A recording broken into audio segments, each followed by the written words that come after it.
Hey crafters, Easter's around the corner and I've got the cutest DIY for you, egg bunnies. Grab a towel, paper, glue, and scissors. Ready? Let's hop to it. First, fold your towel into a bunny shape.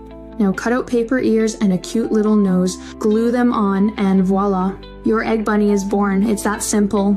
These adorable creations will make your Easter table pop.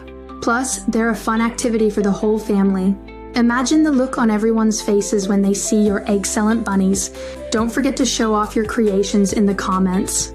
If you like the craft, subscribe to our channel. This is very important to us. Happy crafting and have a happy Easter.